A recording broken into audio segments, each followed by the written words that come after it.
I know the University of North Carolina likes to make it as easy as possible on Jones Angell, who's the voice of the Tar Heels.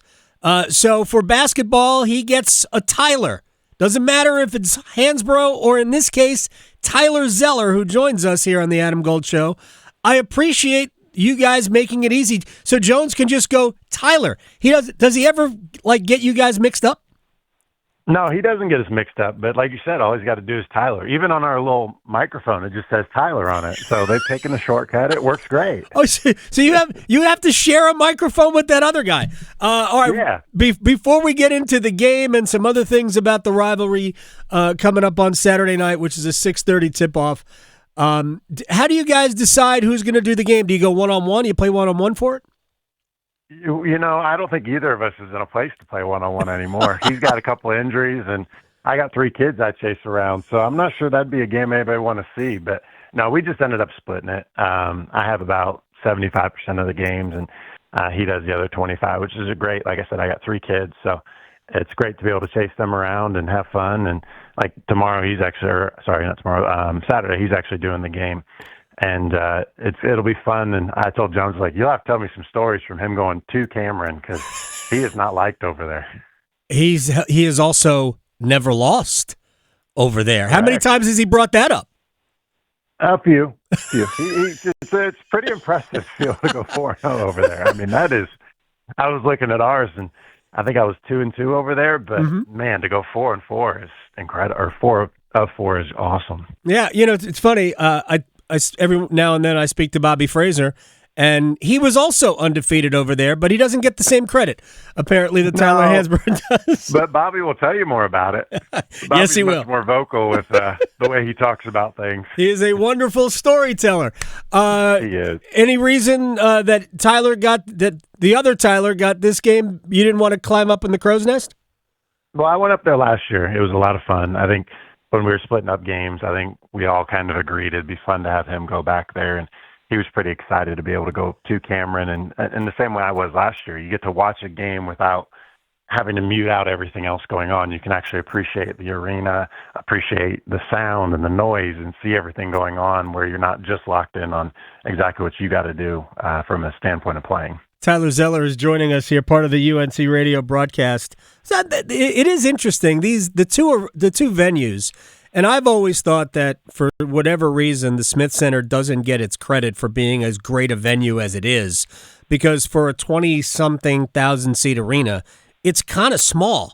It doesn't. It is not an enormous like the whatever we're calling it, Lenovo Center where State plays. I mean, it's got less seating capacity, but it's a big pro arena, so it doesn't have the same intimacy. I think the Smith Center has it, but it's very different from Cameron. So as a player, what were the differences for you other than the fans? I actually love going to Cameron to play. It's so tight, it's small, it's loud. And then I just always liked hostile environments. You go in and you don't ever have to worry about getting pumped up. The crowd will do it for you. At Carolina, obviously, against Duke, it's going to be the best all season. And the Dean Dome is phenomenal. Our fans are great. They're a little spoiled because usually we're really good. And so some of the smaller games, they're not quite as loud as, a Duke or a bigger game. So I think that's where we get a little bit of the bad rap at home. But I love Cameron. And the other thing I was told, and I had never really thought of this, but Cameron, we also are biased about how great it is because we only hear it for the Carolina game. Whereas some of their smaller games is probably not quite as loud either, but it is a small, intimate atmosphere, and it's so much fun. It is great. I've been to so many. I've covered games in both places. I've been to ear-splitting games at the Smith Center, and I've been to ear-splitting games at Cameron Indoor Stadium. It is great. Before we dig into this particular... And one more comment on that. There's nothing better than going to Cameron and having it silent. Yeah. That is...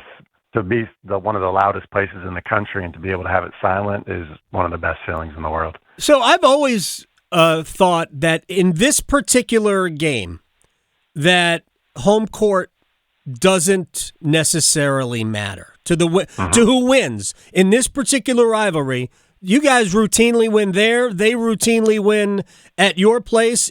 Nobody should be shocked either way.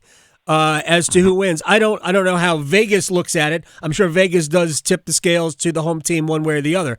But for me, I don't think it matters who the home team is. I really don't either. I mean, my junior year, we lost there, won at home. My senior year, we lost at home and won there. And I think it really just is such a close game. And I think sometimes going to the opposing arena, you have a little bit extra, vigor or whatever you want to call it for the game. And you get a little more pumped up. You're a little more focused. You don't have as much going on around the arena before the game. You can just lock in and make sure you do what you need to. But you also get to sleep in your own bed, which is something that's weird. And right. So I think sometimes going there is a little easier than actually playing at home. And that's why you see some of these things where we've had a lot of success over there. And unfortunately, they've had a lot of success over here. I mean, again, I just think it's routine. I've never really paid attention to who the home team is. And I think you can make the argument that the pressure's off on the road team. That, it's like a free swing. It might be better being on the road first. Because no expectation. So let's dig into that with this North Carolina team, which and you may have alluded to it or not, but it hasn't gone great this year. They have struggled home and away, so it's not really venue specific. What are your thoughts about this team going into Cameron Indoor? I think we got a lot of things going on right now. Ian Jackson obviously was phenomenal for a 6 or 7 game stretch there, scoring almost 20 points a game. And then he struggled a little bit recently, which is why we've lost 3 out of 4 and really had a Boston College game that we got lucky to win. I think we need to get him going in some way, and I don't really know the answer to that. I think that's part of the frustration of Coach Davis is trying to figure out how to get him going. Trimble has been back in those games, so I think there's a little dynamic going on there too. But he's been a phenomenal rebounder, and that's something this team doesn't do well. But I think we have so many wild cards. Cadeau keeps getting in foul trouble in the first half, and then the team struggles after that. RJ Davis, obviously phenomenal player, has not played quite to the level he did last year. But, there's a lot of things that go into that. Not having Baycott inside where he's getting double teamed and he's playing off of kickouts, but also not having Ingram. Other teams are putting bigger wing guards on him to guard him, and he struggled a little more against the length and athleticism of a wing, whereas last year it was mostly point guards and shooting guards that were guarding him, and he could do a lot more with it. So I think there's a lot of wild cards. And then Jalen Washington, is he back? Is he healthy? Because we're going to need him. Duke's got some phenomenal bigs, really phenomenal team. So I think there's a lot of wild cards. We're going to need a lot of things to go right over there, but we have the talent to do it on the great night. Tyler Zeller is joining us here on the Adam Gold Show. Like you could tell, there's a 7 of 11 from 3-point range in RJ Davis coming. Yeah. Right. Oh yeah. He's due. Hey, do you think that in order for Carolina to put a scare in Duke and take this one down to the wire and beat them, that's what's going to have to happen? Like I thought, probably as a team, probably need to hit 12 threes. I think the biggest one for me, that would definitely help. I think if you get hot, you got a chance.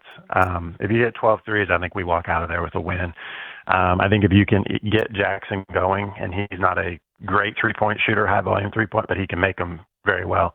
But if you can get him going, get points in the paint, I think to me what it comes down to is they got to defend and they got to rebound.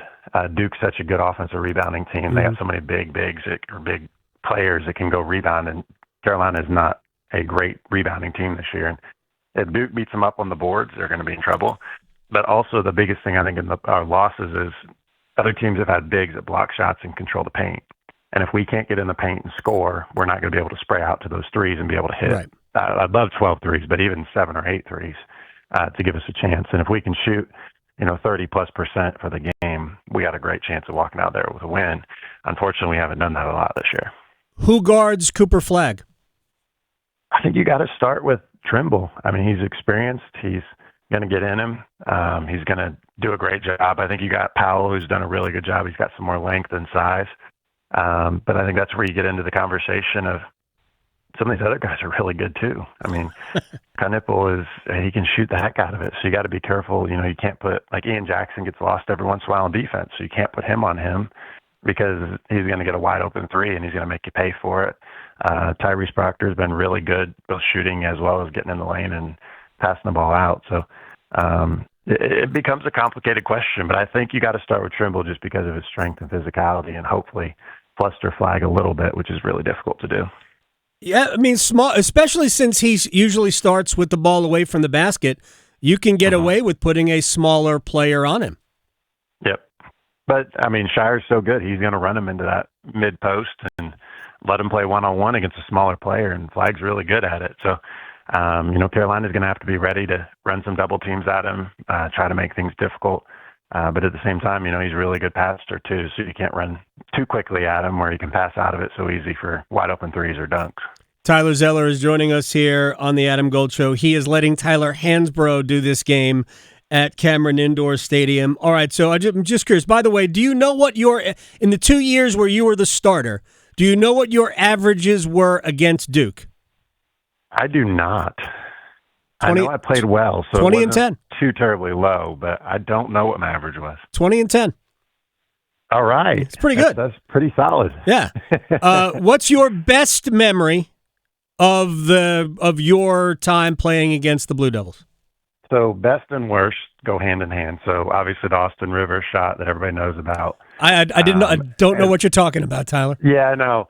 And I for the longest time I never even looked at the clip, but my heels are on the 3-point line and he made a heck of a shot. Right.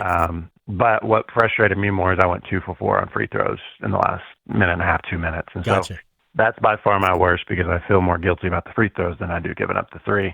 He made a great shot. I think, but conversely, to follow that up, because of that, we were very locked in going to their place and talking about being quiet. I remember with just between 30 and 45 seconds left in the game, we're up 16-18, and somebody's shooting a free throw, and Kendall Marshall makes a joke to John Henson, and Coach Williams just let into him. But it was completely across the court, and it was so quiet in Cameron that everybody heard it. And so that's one of my best memories just because I know how quiet it was in there and how much we had just come in and did what we were supposed to. And so that's got to be one of my best memories. From a fan perspective, you can't beat, beating Coach K at home and then, beating him in the Final Four. Yeah, well, yes. That's a tough one to beat. That is just an incredible. It's a pretty good first year for Hubert, no? Yeah, great first year. I mean, to be able to finish. I mean, that's the thing. This year's not going well, but you find a way to win at Duke, and even find a way to win at home. It makes this whole season feel so much better, even if it doesn't end the way you want. Just beating Duke changes the feel of the season. So let me ask you one final question about because it pertains to this team. We are so hyper focused on the NCAA tournament. The fact that we start talking about bubbles and brackets in November, do you think that works against the team that is trying to figure out, or do you block, or are you able to block everything out? Even though, man, you walk around on campus, everybody's got social media. How do you deal with that? I don't know, honestly. I think, thankfully, when I played, the social media was just starting to come on, and more so in my professional career. Some of these current guys, I don't know how they block it out. It's got to be really hard. And now the other side of it is you got agents also who are in your ear. Yeah. They're all NIL. They all have marketing agents, and so they're telling them like, "Hey, you got to do this to get to the pros. You got to," and so it just makes it so much more complicated. I think the conversation about bubble and not in and not out, I think that's something that continues to go on. Honestly, I mean, where Carolina is now, we need a run. I mean, we need to find a way to beat Duke. We have to beat Clemson. And then you got to win all the chippy ones at the end, which, I mean, we got some tough ones. You got to go to Virginia Tech. You got to go to Syracuse, who aren't bad teams, but they're not having a great season. You got to go to Florida State. You got Virginia at home, Miami at home, so you got to take care of business on those. And so really tough you got a chance to finish out really strong. But I think you got to find a way to beat Duke at least once, and you got to win that Clemson game. So to put your name in the hat, and we've struggled to do that here down the stretch of finding ways to win big games. Well, I've always said anything could happen in this game. We have seen it before. It does. No doubt about it. How good or bad you are, you never know what's going to happen. And this is a game. I agree. I know I don't often agree with this part of the hype, it does always deliver. Tyler Zeller, I appreciate your time, my friend. We'll talk again soon. Enjoy watching the game, I assume, from home? I will. I'll be with my kids. I love that they're not doing it at 9 o'clock anymore. So I'll let my 7-year-old stay up, and we'll cheer them on as hard as we can. Enjoy the game. Thank you so much. Thank you.